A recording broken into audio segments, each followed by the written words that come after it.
Devocional diário, série Confiança, segundo episódio. Se você ainda não é inscrito no nosso canal, clique no botão abaixo do vídeo, vai lá no inscrever-se e ao lado vai aparecer um sininho. Não esqueça também de clicar no joinha para deixar o seu like nesse vídeo. Meu irmão e minha irmã, prezado ouvinte, voltamos a nos encontrar para mais um devocional diário, onde temos tratado a série Confiança, o assunto confiança, nessa série de 5 episódios. Hoje, no segundo episódio dessa série, quero falar sobre o poder da confiança.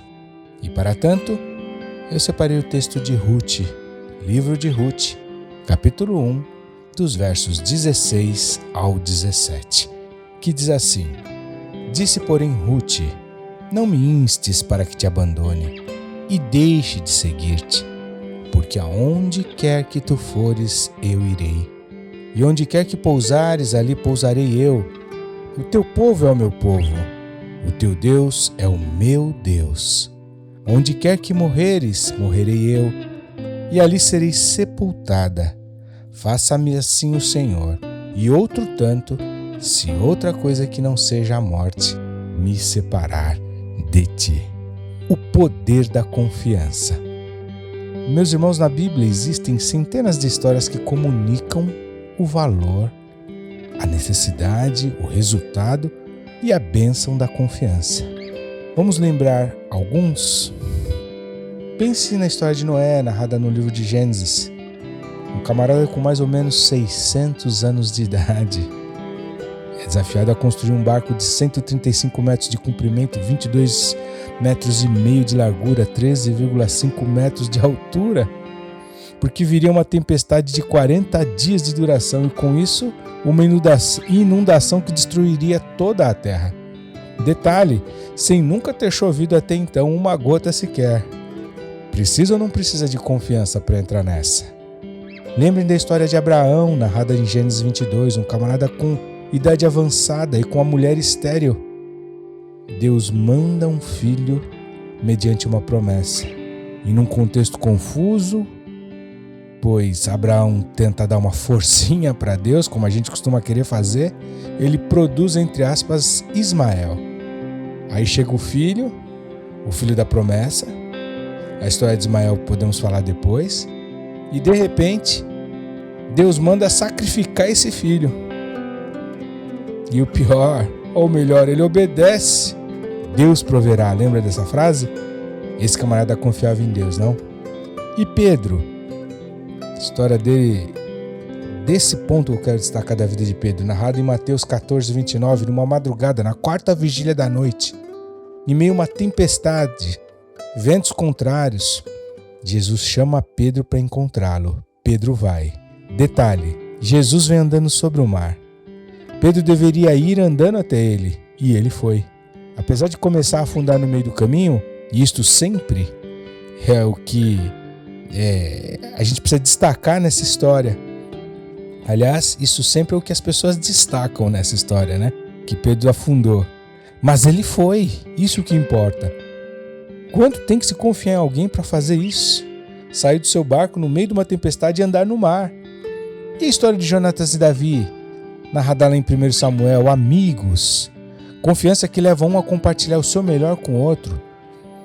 Eles fizeram um pacto. Jonatas deu sua capa a Davi. Ele compartilha sua realeza ali.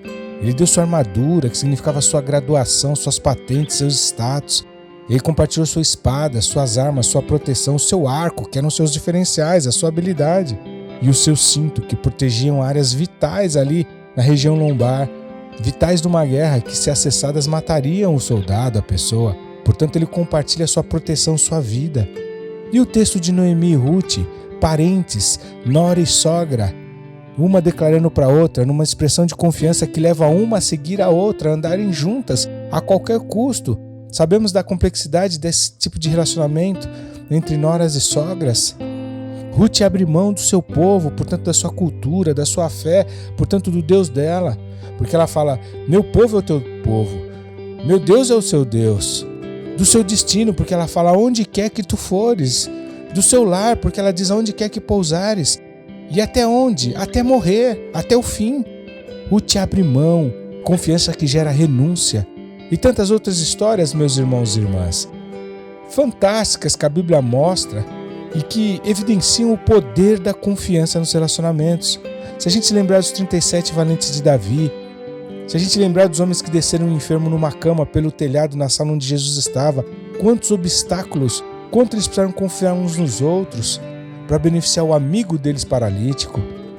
E Abissai, história narrada em 2 Samuel, que matou um gigante chamado Isbi-Benob, cuja lança desse gigante pesava 4 quilos. Ele ia matar Davi, que estava ali cansado na peleja. Abissai percebeu e matou o gigante.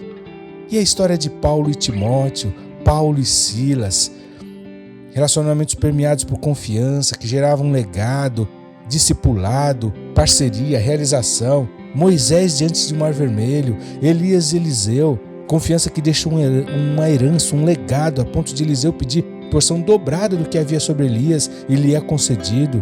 E aquele menino que entregou seu lanchinho, 5 pãezinhos e 2 peixes, para o discípulo levar a Jesus, que o multiplicou. Quanta confiança nessas histórias, quanta confiança para tomar determinadas decisões. Não estamos falando de coisas triviais, comuns, corriqueiras. O fato é, meu irmão e minha irmã, prezado ouvinte e prezado ouvinte, que não se pode desprezar a necessidade de confiança em nossos irmãos e irmãs, assim como não se pode desprezar um pneu furado. Em algum momento você vai precisar parar para resolver isso. Te encontro no próximo episódio dessa série sobre confiança. Até lá, Deus te abençoe.